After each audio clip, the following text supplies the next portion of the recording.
Assalamualaikum warahmatullahi wabarakatuh. Perkenalkan, nama saya Muhammad Rafi Swandi.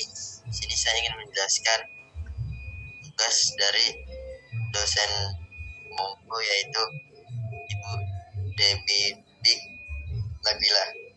Di sini saya ingin menjelaskan tentang ilmu hadis, riwayat, dan dirayah. Pertama, pengertian ilmu hadis. Kaidah-kaidah yang mengetahui keadaan perawi dan yang diriwayatkan. Siapakah perawi itu? Perawi itu adalah orang-orang yang membawa dan menerima dan menyampaikan berita dari Nabi atau sanad. Apa itu marwi? Marwi adalah isi berita yang diriwayatkan atau matan. Contoh hadis: menceritakan kepada kami Adam, menceritakan kepada kami Syuban, menceritakan kepada kami Sayar Abu Al-Hakam, ia berkata, aku mendengar. Abu Hazim berkata, saya mendengar. Abu Hurairah berkata, saya mendengar Nabi Shallallahu Alaihi Wasallam berkata, barang siapa yang berhaji karena Allah kemudian ia tidak berbuat jima dan tidak berbuat kefasikan, maka ia pulang dalam keadaan seperti hari ketika ibunya melahirkan. Hadis riwayat Al-Bukhari. Berikut ada merupakan ilustrasi. Contoh ilustrasi hadis tersebut. Yang di atas adalah contoh dari hadis matan. Di bawahnya contoh hadis sanad. Ilmu hadis dibagi menjadi dua, yaitu sanad dan matan. Bagian ilmu hadis. Yang pertama, riwayah.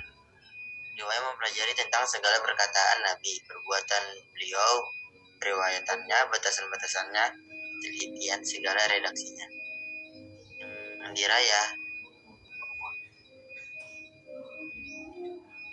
dirayah menjelaskan tentang hakikat periwayatannya, syarat-syaratnya, macam-macamnya, ilmu hukumnya, keadaan para perawi dan syarat-syarat mereka, macam-macam periwayatan, hal-hal yang berkaitan dengan periwayatan, serta penjelasannya tersebut ada di sebelahnya. Bagian ilmu hadis. Pertama, riwayah. Riwayah ada output, ada input. Yang kedua, dirayah. Dirayah ada objek pembahasan, penelitian sanad dan matan. Yang ketiga, kualitas hadis, diterima atau ditolak. Berikut merupakan sejarah perkembangan ilmu hadis riwayah dan ilmu hadis dirayah. Yang pertama, periode Nabi Muhammad SAW. Yang riwayahnya adalah larangan menulis hadis khawatir bercampur dengan Al-Quran. Yang dirayah, yang pertama, telah ada dasar-dasar ilmu hadis. Yang riwayah yang kedua, larangan dan kebolehan menulis hadis bersifat kondisional. Yang ketiga, sahabat memiliki catatan hadis koleksi pribadi. Dirayahnya yaitu yang kedua, yaitu dalam Quran surat Al-Hujurat ayat 6 dan Al-Baqarah ayat 282. Berikut adalah periode dari sahabat. Yang pertama, riwayahnya disebut dengan masa pembatasan periwayatan atau taklil al-riwayah, dengan mensyaratkan sumpah dan saksi bagi orang yang menyampaikan hadis akibat maraknya hadis palsu akibat konflik politik. Yang kedua, rihlah ilmiah. Yang dirayahnya yang pertama, timbul secara lisan. Yang keduanya, riwayatan harus disertai saksi bersumpah dan sanad. Berikut adalah periode dari tabi'in. Riwayatnya hadis ditulis dan dibukukan secara resmi atas perintah Khalifah Umar bin Abdul Aziz.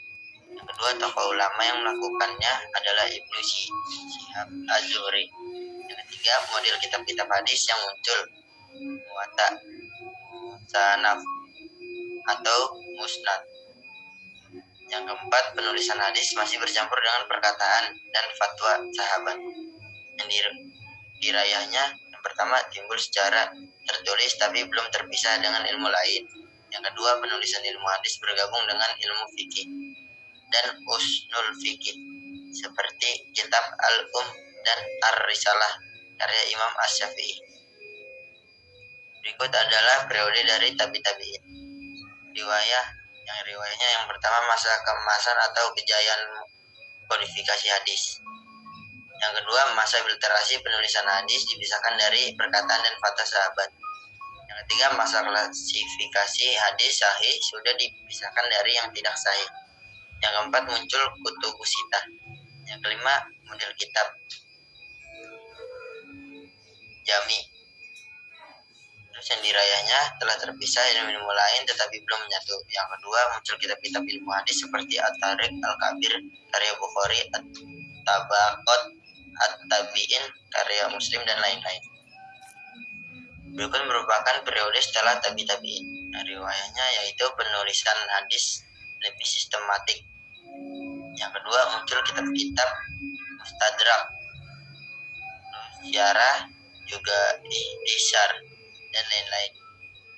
Dirayahnya yaitu yang pertama, berdiri sendiri sebagai ilmu hadis. Yang kedua, kitab ilmu hadis. Pertama, ilmu hadis Al-Fasil Baina Ar-Rawi wa Al-Wai karya Rahma Hurmuzi.